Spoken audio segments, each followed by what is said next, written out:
Hut, hut, hike.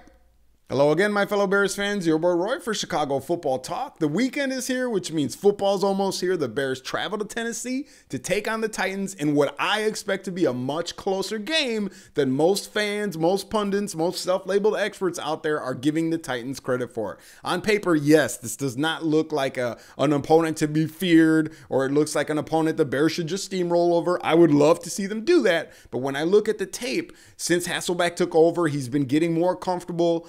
And I look at the conservative nature that the defense is starting to play with. Also, Chris Johnson is starting to get going too, and they're using that full house backfield a little bit on occasion to not only give him more blockers out there to run, but also to let him lean on his vision and give him some cutback lanes there, draw the defense in the middle.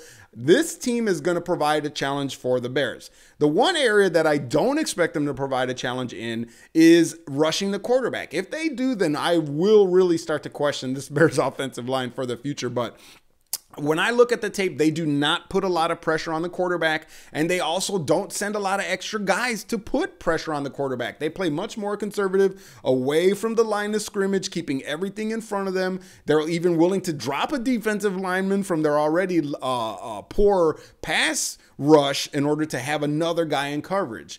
What that means is that Jay Cutler is going to actually have to thread the needle, and if they only send one or two guys on routes, guys are going to be double covered or triple covered, and if that's all the plays they're going to call, if that's all Mike Tyson's going to call, Jay Cutler might actually have to throw a risky pass and thread that needle. They don't give you but tight windows to throw into, that being the Tennessee Titans, and the Bears are going to have to take advantage of that. Jay Cutler's accuracy is going to have to be good in order for him to not have a couple of turnovers versus this conservative defense of the Tennessee Titans. But I don't expect them to provide much of a pass rush, so that should be easy, and that should definitely help. I can see the Bears going to 3 wide receiver sets, or hopefully double tight end if Evan Rodriguez is healthy, just to try to motion shifts too, to try to set up mismatches so that even if there are 7 or 8 guys in coverage, if you will, for the Tennessee Titans, that they can get the mismatch and throw to Brandon Marshall, who's on the linebacker like they did last week. So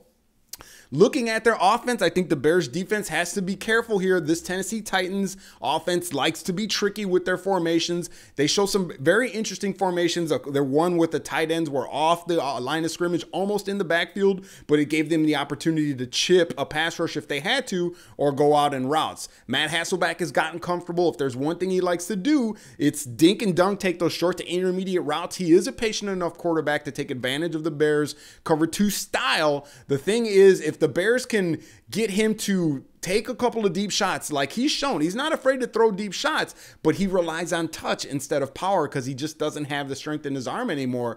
That means the balls hang in the air a lot, and there should be opportunities for the Bears secondary, their safeties that cover good ground, or their DBs to go up there and get the ball. So their offensive line has been in flux as they've been shuffling due to injuries and lack of performance. So I think the Bears' defensive line should be able to get pressure to Matt Hasselbeck. But the thing is, Hasselbeck is so good at getting rid of the ball early, it's actually disguised their offensive line woes that the Tennessee Titans have had. One thing the Bears got to watch out for is I expect this Tennessee Titans team to come out throwing in running formations. They play action a lot. I think they're going to start the game throwing out of running formations to take advantage of the Bears' aggressiveness, the way they play along the line of scrimmage, a little close to the line of scrimmage. The Bears defense definitely has to be careful against this Tennessee Titans offense. Expect them to come out throwing to set up the run. And if they get CJ2K going, this is going to really test the secondary. It's going to really test the safeties in the corners.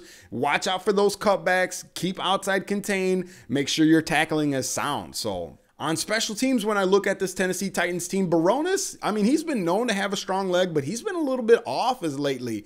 Even on his kickoffs, he's not consistently got him into the touchback range, but also with his field goals, he's made simple field goals look more challenging than they need to be. So it'll be interesting to see which Baronis shows up in Tennessee. He's lucky he's not playing at Soldier Field. But from their return game, they actually do have some returners that can make some plays. They're not as electrifying as Devin Hester has been, but they can still make some plays. And they show trickeration already pulling out a home run throwback. I believe it was versus the Lions. So the special teams of the Bears is going to have to be on alert, have to be on their P's and Q's, and play discipline, look for trickeration, okay? Because the Titans will pull it out if they need to. Overall, I definitely think this is a game the Bears have an opportunity to win. The Bears should go in and win it. I just think it's not going to be as easy as people expect it to be. Unless they make some great strides on offense, I think this game actually will be a close game. I look forward to the game. I hope you all can join me at CFT Bears hashtag on Twitter, the official Twitter chat, where I'll be breaking down what needs to be broken down between plays and even using the old Instagram collage to show you a couple frames of some things opening up if need be. So thanks again for watching. As always, your boy Roy for Chicago Football Talk. Enjoy the game. Your boy Roy. Peace and I'm out.